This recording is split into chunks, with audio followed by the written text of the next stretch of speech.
Hello everyone, Rurikon here coming at you with some more Gamescom coverage, and today we're going to be talking a little bit about the Oculus Rift. Well, maybe not a little bit, maybe actually quite a bit, because after the day where I had my Oculus Rift experience for the very first time, because in case you guys didn't know, I actually tried getting access to Oculus Rift while I was at E3. Unfortunately, it turned out to be impossible, so I tried again when I was at Gamescom because it is simply a device that I really wanted to be able to check out and experiment for myself, because there's no way that I'm going to fork out $300 for a development kit when I'm not even a video games developer. I can't justify that expense. Although I have to say that after trying it out, I almost feel like, I should give myself an Oculus because that thing's pretty goddamn amazing. But yeah, so let's talk about the Oculus Rift. I'm also going to be doing a lot of reading because basically I took the time after having my Oculus experience, so to speak. I took time to actually write down a lot of my thoughts about how I felt in regards to the device. So you guys are going to be seeing my eyes shift away from the camera quite a bit to read every now and then, which is kind of to be expected because I saw so many things at Gamescom that you guys can't expect me to just remember every single thing off the top of my head so that I can do the type of unscripted videos that I do all the time. And I do need a little bit of my notes to kind of keep me in check in regards to how I felt about the Oculus Rift, because it was quite the experience indeed. But anyways, let's get started because I'm already rambling way too much. So Oculus Rift HD. I got to have actual hands-on with it 2 times during Gamescom to get you guys kind of situated about the type of stuff that I did. The very first thing I did with the Oculus Rift was I played Valkyrie from CCP, the guys who made EVE Online and Dust 514. And that is a video game that was basically designed to be played with the Oculus Rift. And after that, I actually had an appointment with the Oculus VR guys, the actual guys that have founded the project and all that stuff.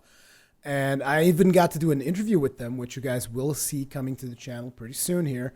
And so they gave me the tech demo, and then I got to interview them and ask them a couple of questions about the device.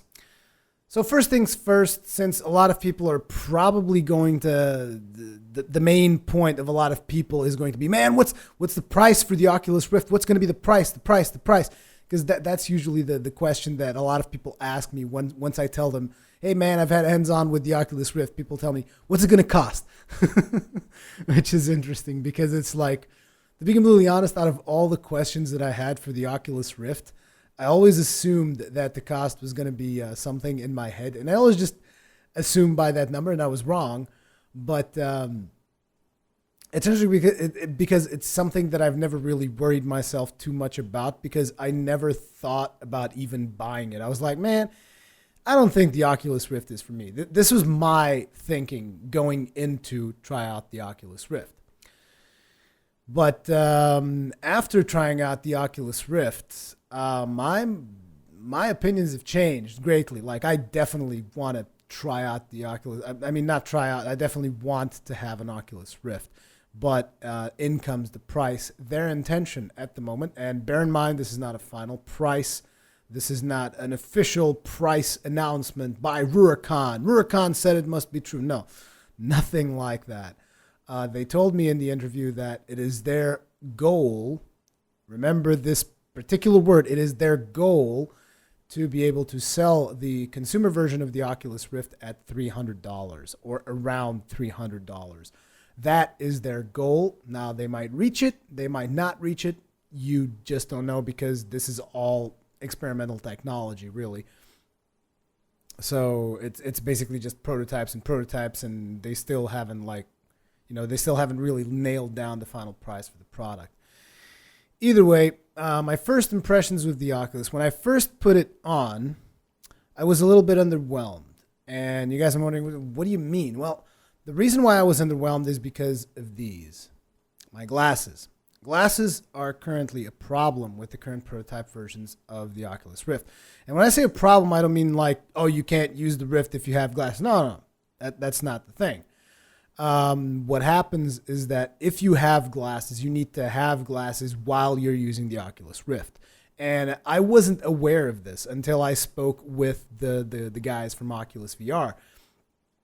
And since I wasn't aware of this, like when I went into the CCP presentation, they said, just try to keep your glasses on. But me, thinking that I'm a smartass, basically I was like, man, my problem is that I'm nearsighted. So if there's something like this, like straight into my face, I really shouldn't have any issues really seeing blurred vision or anything like that. But turns out it doesn't exactly work like that. The depth perception that you get when you put on the Oculus Rift is so realistic that your brain actually believes that it is looking far away.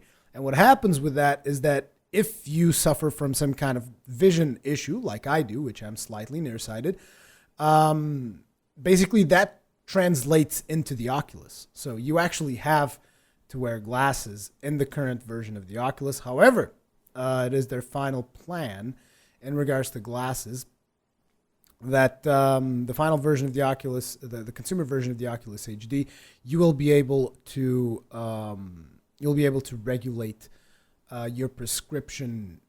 I'm not exactly sure how these terms apply in English because I've only ever heard of the terms of my nearsightedness in Portuguese.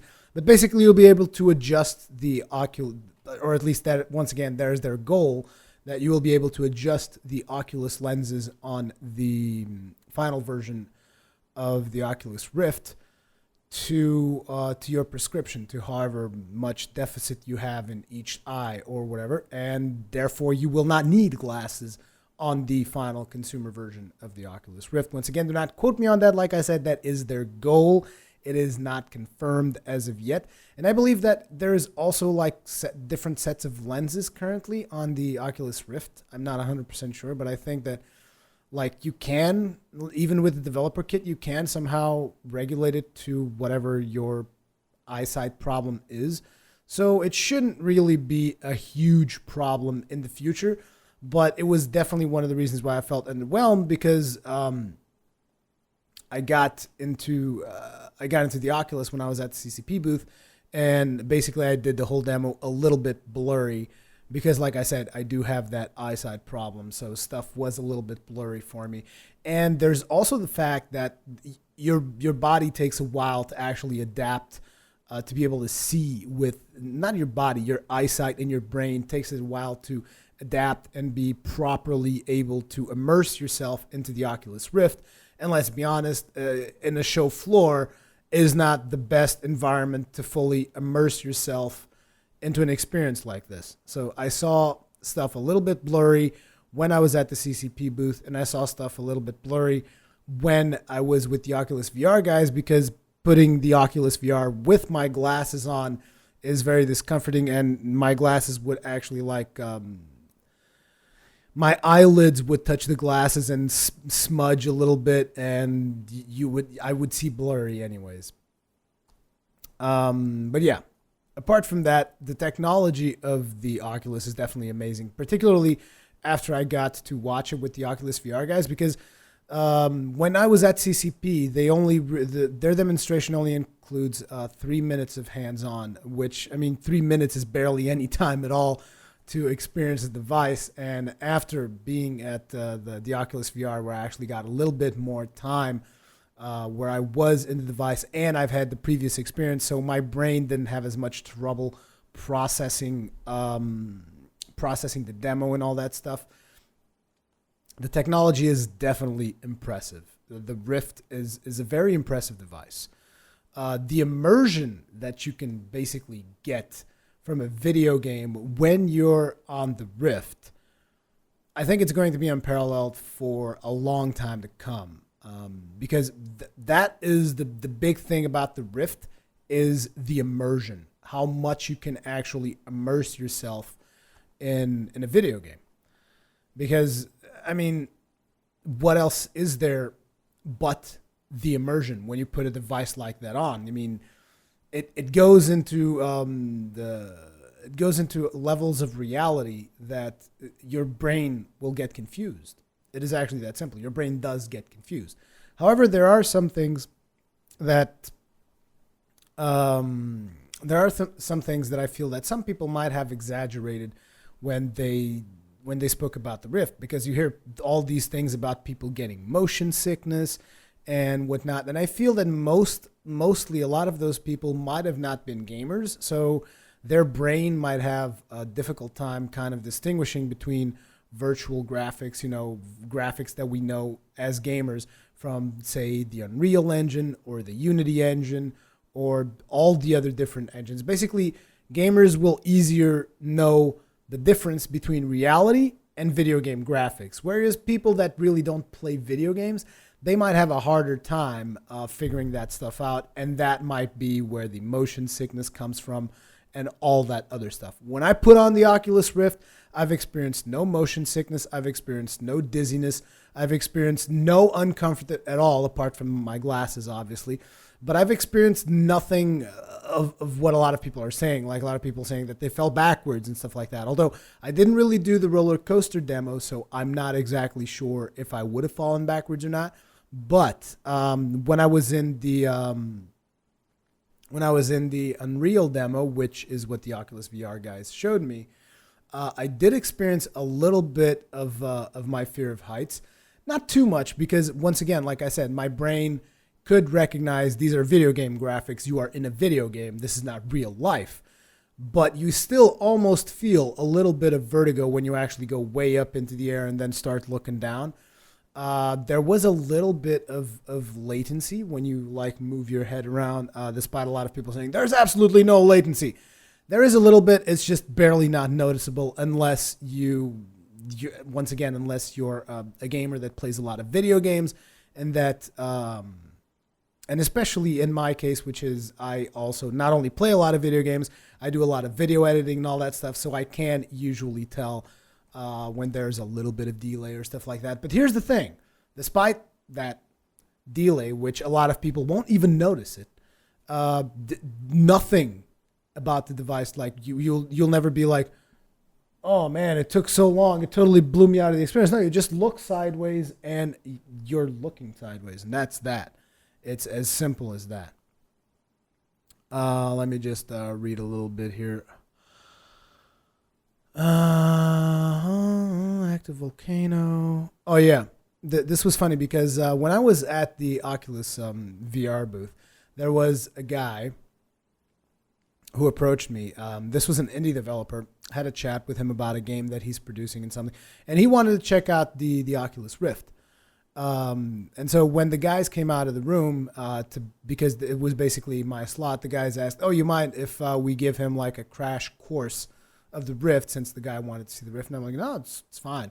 So the guy went in, and I was seeing him have his crash course, so to speak, because they kind of just gave him a rush tour because it was really my slot. Let's be honest. They gave him a rush tour of the Oculus Rift because he was considering implementing Oculus Rift into his game. And then they showed me the Rift. But as I was looking at him experiencing the Rift, it was really funny because at some point, basically when they put you in the Unreal demo, it's like you're not really at the top of a mountain, but you're a little bit high on a mountain, and this is a snowy mountain, kind of like think Skyrim. And then behind you there's a structure, and then inside that structure there's like flowing molten lava and stuff like that. Think Unreal demo, Unreal 4 demo, I think, whatever. That is what they were showing, kind of. So this guy, as he's in the Oculus Rift, and there's like snow falling, because there is snow falling in that particular demo. I was not on the Rift, he was, and I was looking at him, and the guy goes with his hands like this, trying to crack the snow. And I was like, oh man, it must be so goddamn realistic. And it made me wonder if the fact that I saw the guy reaching for snow prevented me from doing the same thing consciously. Because when I was at the Rift, I also looked up and I could see the snow falling down, but I didn't really try reaching out for it because I already knew that this isn't real. But I wonder if I hadn't seen the indie developer guy reaching out for the snow, if I would have done the same thing, try to reach out for the snow and whatnot. It was definitely interesting. The other part of it was that at some point the guy that was doing the demo took the indie dev took his vision basically closer to the lava, and the guy was like, "Oh, is the room also getting hotter?" And the Oculus VR guy was just like, "Yeah, sure, we just turned up the AC." Which was really funny, because it's your brain does start playing tricks on you when you're jacked in, so to speak. Anyways, after that guy got out, he was really impressed by the demo. I went in, they showed me the thing. I'm looking around and I'm just like, this is amazing, because here's the thing, right? What a lot of people think when they hear stereoscopic 3D, right?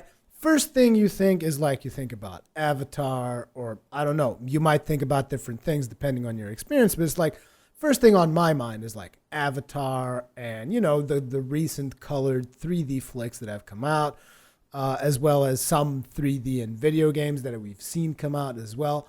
That's what you think of when you think stereoscopic 3D.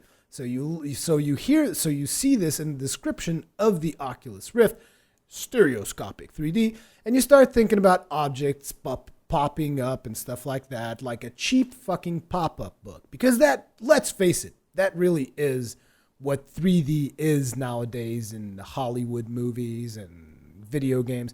It's either a pop-up or like a little bit of depth into whatever square you happen to be looking at. When I say square, I mean like a TV screen, computer monitor, whatever you want to call it, right? That's what you think when you think of stereoscopic 3D. Or that's what you would think until you try the Oculus Rift. Why? Because the 3D in Oculus Rift is not about stuff popping into your field of vision, popping up closer and further away. And no, it's nothing like that. When you put on the Oculus Rift, stuff isn't about being 3D. It's just there. Like, for instance, really simple thing. I'm in my office right now, right? And in front of me is this pen. And I know that this pen is in front of me and it's occupying a certain 3D space because I'm looking at it and it's right in front of me. And that is exactly what happens with the Oculus Rift. Stuff doesn't pop up into your field of view like, and then you can look sideways. And when you look sideways, you can see the stuff following you like in movies. No. When you're looking at something in 3D on the Oculus Rift and you look sideways, the object remains stationary. There's no illusions. There's no bells and whistles. Well, I'm sure there's some kind of illusions because, let's be honest, the object isn't actually there. It's just a virtual reality. So some kind of illusion is there. But what I mean is there's no smoke and mirrors. There's no 3D gimmick. It's just stuff is there just like it would be in real life. That is the best way that I can possibly describe it. The 3D that you get from the Oculus Rift is just like you're in real life. Apart from the fact, obviously, that you will recognize that the graphics are from a video game. Unless they start coming out with super hyper realistic graphics. But let's face it, I mean, you can usually tell when it's a video game and when it's real life. So that's what I wanted to say in regards to the 3D aspect of it. It is just the I even wanted to say that you should call it true 3D, but probably one of the other 3D wannabe things that I've listed earlier, Hollywood 3D movies, 3D video games, all that stuff, probably already coined that particular piece of that particular term of true 3D. Excuse me, but the Oculus Rift is in fact true 3D, or as true as it's gonna get. Let me just keep reading my text here.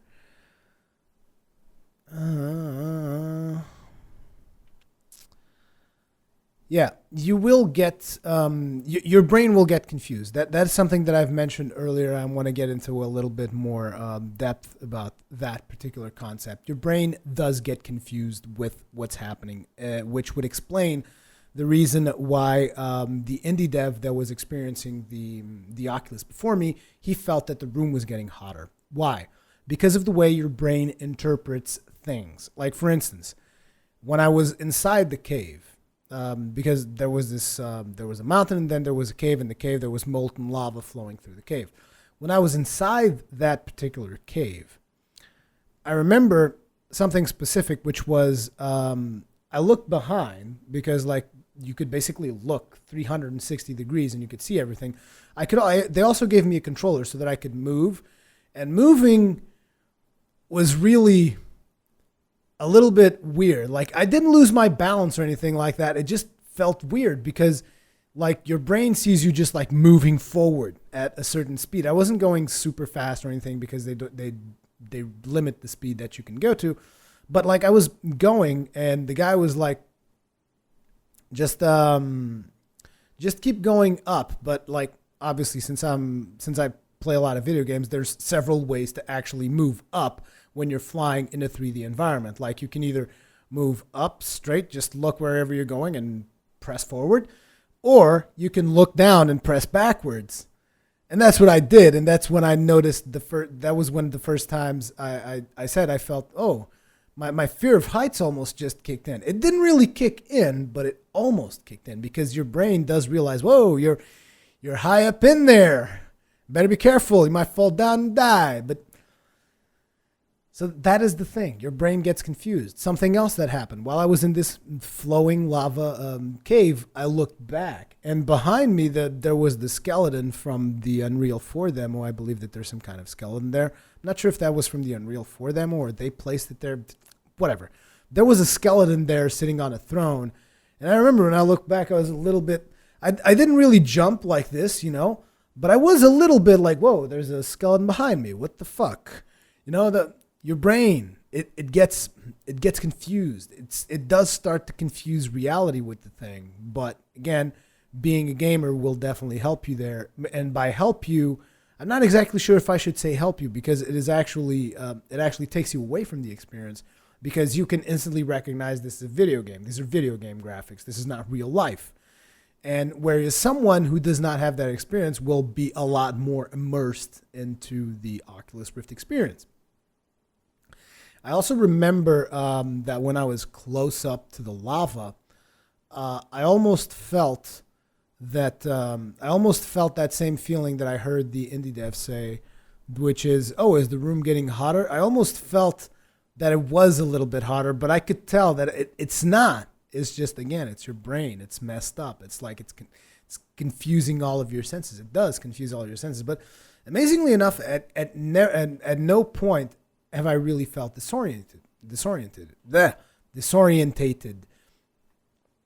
And when they said that they were going to pull me out of the... It's interesting when they say, I'm going to pull you out. It's like, oh, I'm going to pull you out of the rift. I'm going to basically jack you... Never mind. Don't even go there. But yeah, they told me that they were going to pull me out. And I'm like, wait.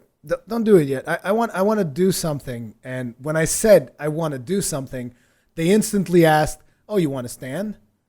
Because apparently I was the only one that day that asked if I could stand up. Because when they give you the demo, you're sitting down. And I told them, look, just be sure to hold me if I'm falling down, because I would hate to break your expensive device here. But I told just be sure to hold me if I start falling down, whatever. And I stood up and I started flying around, trying to do basically all kinds of crazy stuff with the Oculus to see if I would lose my balance at any point. And the thing is, I didn't really lose my balance at all. Like, at some points, maybe my body weight would shift a little bit. I noticed a little bit of shift in basically in my distribution of weight. My body adapted, but like at no point was I really out of balance or anything like it. And I was doing all kinds of crazy stuff. Like, I was looking all around. I was moving as fast as I possibly could. I was shooting missiles, because you can shoot these beams of light that like do all kinds of crazy effects and then bounce off of things, which is interesting to kind of give you the experience of how you perceive depth of the depth of field. With the Oculus Rift, when those things bounce back and head towards you, and you can like dodge them and look sideways, and you never feel that cheap 3D Hollywood effect. It just doesn't happen at all. And so one of the things that I took away from that particular presentation is that as immersed as I could possibly get into that presentation, I never really confused it with real life. Therefore, I never really felt my fear of heights and all that stuff. And you guys might be, but you feel your fear of heights, but you feel your fear of heights when you're in the rafters in Dark Souls.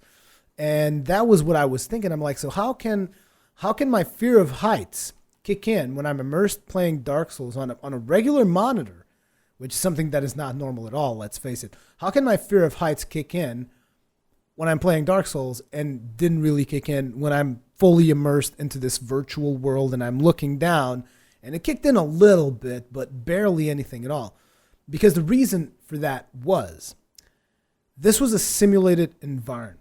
And I knew it was a simulated environment. There was absolutely nothing threatening me or my player character, which was actually no character. You were just like a camera flying around. But there was nothing threatening there. So there was no reason to fear. That is what I think will really, really change the game. And that is how immersed you are into a game. Because, like, for instance, the reason I'm scared and a little bit scared with my fear of heights in Dark Souls is because I know that if I fall down, I'm going to die and I'm going to have to do all the thing all over again and possibly die again and lose a ton of souls, and I'm going to get penalized. Whereas in a simulated environment, there's no penalties, there's no nothing. But when you get into an actual game world, when you're invested into a game world, I can see those fears really coming to life. Now, in Eve Valkyrie, that didn't really happen because you're in space and you're inside a spacecraft. The worst thing that's going to happen is your spacecraft explodes and you then go back to the match and keep on killing people because it is a team deathmatch game. However, think of something like, obviously a lot of people will have thought of this, but think of something like Skyrim, or even Dark Souls if Dark Souls had a first-person mode. Like, you're fully immersed. You will feel your fears come to life because here's the thing. I would feel my fear of heights allied with the fear of losing progress on my character. And when you get to that kind of immersion, I can see your fears really, really coming to life. Because let's face it, you can only immerse yourself so much in a simulated environment, but you can really immerse yourself in a video game. And depending on what kind of immersive experiences people bring to the table,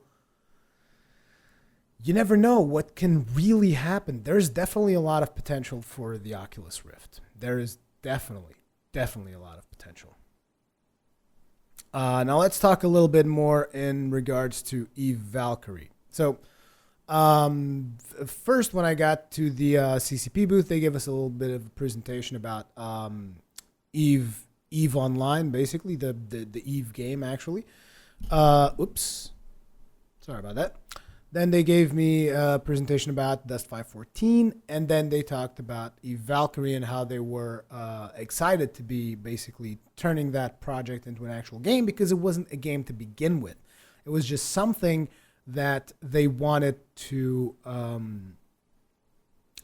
create to take advantage of the Oculus because they could see that the Oculus was going to be this revolutionary device.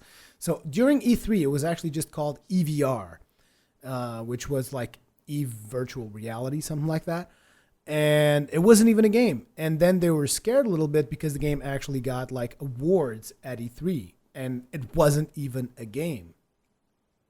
So they were surprised by that. Not to mention, they're also surprised with the fact that a lot of people would be going to their booth just to actually watch the Eve Valkyrie demo, or EVR as it was called back then, as opposed to actually watching any of the other stuff. So they really felt that they were onto something, and they actually gave it a name, which was Eve Valkyrie.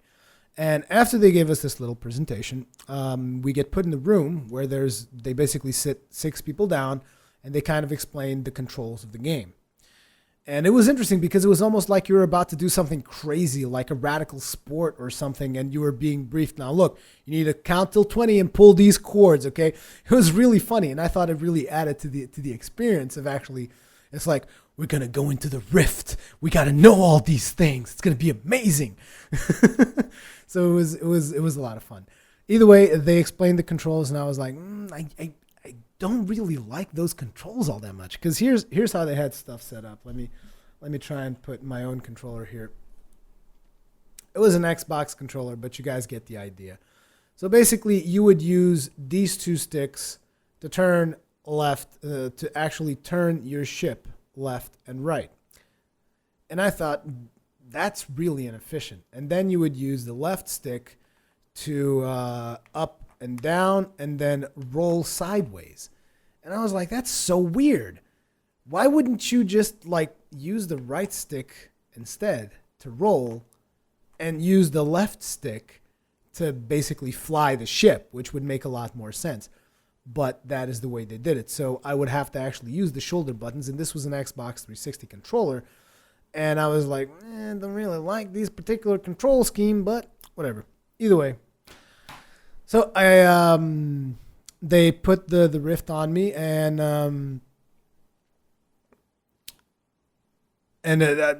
that was my first experience with the Rift, and I was really surprised with the fact that, like, as you're putting the helmet on, usually you would expect, like, okay, I'm going to see, like, a small screen. I'm going to, like, I'm going to be able to tell what's real and what's not. There's going to be limits to the field of vision on this thing. Those are your thoughts. Your instant thoughts is like, okay, there's going to be, or what your brain expects. There's going to be, like, 2 circles, and I'm going to see those 2 circles slowly coming to my line of sight. It is nothing like that. As soon as you put the damn thing on your face, it's like you're in a new world now, okay? There's no screen, there's no little bubble in front of, no. It's like you're putting that stuff in. It's like it's literally a window to a completely different world. And when I put that on, I was like, okay. So the first thing that you have to do is you have to like adjust it in your eyes like this, because like if you put it too much down, it will be blurry. Put it too much up, it'll be blurry. You have to find that exact spot which it works, and that is different for every single individual, or so I'm told. So I put the thing on, and I'm just like kind of looking around trying to get my bearings, and I'm inside a ship. And I'm like, oh, this is cool. So I'm looking around, and I could see all the detail that they put into crafting this ship. Like I can see the transparent thing on top, and I could see that on the bottom. Then I look down, and I see supposedly what would be my legs, but obviously these were the legs of my pilot. And I was like, holy crap, that's kind of weird. And then I look to the side and I see my hands, but that is when the immersion instantly broke. And why did the immersion break? Because I'm holding a controller, right? So my hands are like this. My hands are like this, obviously a little bit lower. And in the game, your hands are like holding flight sticks of the ship, so like really far apart. That was the first immersion breaking moment. Like my legs, I didn't really lose the immersion because you're not always 100% aware of where your legs are. So if you're sitting down and you see a picture of your legs stretched forward, even though they're like bent or whatever, it doesn't really break the immersion. But when you look your hands, you always know where your hands are. You always know it, especially if you're holding a controller in your hands. I'm holding a controller in my hands. And then I see my hands and I'm like, oh, immersion breaking. But that's fine, whatever. So I keep looking around. I look all the way back, and I notice that you can actually turn this thing like 360 degrees and look all over the place. And I notice, oh, I'm in this like launch tube inside a ship carrier or something. And then it's like ready, check, pilot, whatever. Some red message pops up on screen, and then it's like they just launch you out into space. And I was like, whoa. So I'm like in the middle of space, inside a spaceship, and it is so ridiculously immersing. Despite the fact that I was seeing things a little bit blurry, because like I said, during the CCP demo, I did not have my glasses on, so I was seeing it a little bit blurry. It's like you're just immersed. That is the key word of the Oculus Rift, immersion. At this point in time, it doesn't get any more immersive than the Oculus Rift. It just doesn't. You're just like looking around and you're like, whoa. Seeing space, seeing all the stuff around your ship, seeing little details of like how it's so cold in space that they put little bits of frosted ice on the outside of your ship. And you're just like, whoa. Just looking around. And here's the thing. You hardly even realize that they only gave you 3 minutes. So I'm just lost looking around, and I'm like, whoa, wait a second. I really should be playing because this is a team deathmatch thing. And instead I'm just sitting around looking at space, you know?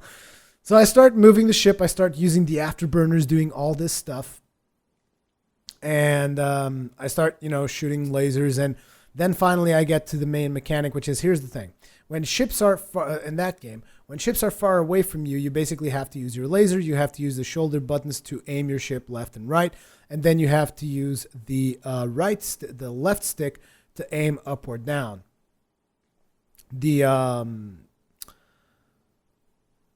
If you turn the left stick left or right, what it's actually going to do is it's going to make your ship roll, like I said. So you don't want to be turning your ship left and right unless you're performing evasive maneuvers. But anyways, so I start aiming to a ship that I see in the horizon, and I start shooting lasers at it. And then all of a sudden, because when it's a small blip, the only thing that can actually hit the ship is lasers. And then the blip becomes bigger, and you can actually see the ship, and you see a big red circle because that is your enemy. And that is when the real fun comes into play, because what you have to do is you have to use your head to lock on to the enemy ship, and you have to throw missiles at it. And that was so cool, because basically you're flying in space, and you're looking all over the place trying to find your enemies, right? You're just looking around, always trying to find your enemies, and not only like left, right, and front. You also have to look back, because enemies can be coming from behind you, and you can shoot the missiles because the missiles are basically homing. So as long as you lock on the missiles with your head, you can just shoot them wherever the hell they are. So at this point, I feel a Top Gun vibe, because if you guys remember Top Gun, there's some scenes in Top Gun where Tom Cruise just like, look, I can't see him, that kind of stuff, and you can't see the enemies, and you just get fully immersed at that point. I was just like, from that point onwards, after I did like my first missile lock and actually started shooting people with missiles and trying to locate more enemies and using the afterburner chase after them, like I would easily have said, if I didn't knew that I had been playing for 3 minutes, I would have said that was less than 30 seconds. My team lost, in case you guys are curious. My team lost. I don't know exactly if any of the people that were there had played the thing before or not. I had 340 points, however the hell that accounts to. The best player in the game had like 430. But I was surprised, basically. I was really surprised with the way that that the whole thing worked, and it was ridiculously immersive. That's all I can say. This device is clearly not perfect yet. It is obviously still a prototype, especially if you have problems like nearsighted or if you're farsighted, because those problems will translate into the Oculus. I don't know exactly why, but I guess due to how the Oculus works, those problems will get ported into the Oculus experience. But I was impressed. I was really, really impressed. And that's all I can really say about it. Now, please bear in mind that a lot of people have said, like, it's going to be revolution, super duper. And it's like, I'm not exactly sure it's going to be this super revolution. It is definitely an impressive device.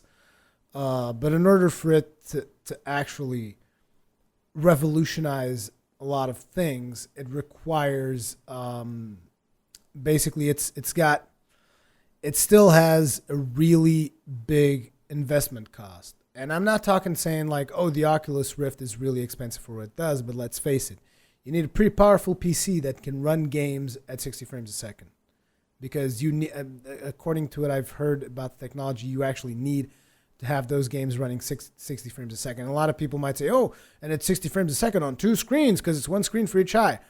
Yeah, I was under that impression as well. No, it's actually just 1 screen. And by the way, the Oculus that I tried out is not the first dev kit that came out. It was the HD version of the Oculus. So the screen on that particular Oculus is actually a 1080p screen, which is impressive that you put 1080p's on a screen that's about yay big. So, just saying. It is just one screen. They kind of just split the image, whatever they do. Whatever kind of black sorcery goes on. Like, I'm assuming that it's got unicorn farts powering it and all that kinds of crazy stuff. But, yeah, it is impressive. Whether or not it will revolutionize gaming completely, I'm still not 100% sure. It will definitely be a big revolution in terms of first person, because obviously immersing yourself in first person is going to be amazing. That being said, it is not limited to first person. It can also work with third person, because I've asked that question during the interview. You guys will see that. It does work with third person, but the fact is, I don't think you're going to be as immersed when you're playing a third person game versus when you're playing a first person game. I think it's going to be very, very different. It even works with 2D. They've said that there have even been projects that have used, like kind of 2D level designs, but then they put the whole level in 3D and whatever kind of crazy stuff that they do with it. And that is why they have their Oculus Share platform or whatever, where they just kind of have all kinds of crazy experience. They've even told me after the interview, this is not in the interview, that apparently there is even VR porn right now. And as I say this, like a whole bunch of people just rush to buy the Oculus. But yeah, I guess that's a thing. I mean, I guess you'd expect it once you get into this whole kind of virtual reality thing. It's just going to be expected. But yeah, those are my opinions on the Oculus VR. It is definitely impressive. Also, a lot of people are probably wondering, is the device going to be coming to consoles? I think I've asked that question in the interview, so you guys will be able to get some form of answer. But the short and sweet is that they gave me we're not announcing anything yet, or we're not ready to talk about. I don't know. Basically, they gave me obviously some line that indicated that they were not going to tell me an answer, but they said it is really easy to put it in the console because it transfers data via USB, which consoles have, and it transfers video data via HDMI, which consoles also have. So I can only assume it would be super easy to put that damn thing on a console. It's just a matter of whether or not the console manufacturers want that and they are interested in a partnership with Oculus. I'm pretty sure that the Oculus guys are interested in doing something with that, although they didn't tell me. I'm not sure if they did tell me or not. I need to rewatch that interview. So much stuff that I've done at Gamescom. But I don't know. We'll have to wait and see how that particular aspect of it goes. Either way, this has been Rurkan with some more Gamescom coverage for you guys. As per usual, leave me your comments, feedbacks, and all that kinds of good stuff in the comment section below, and I will see you guys in the next one.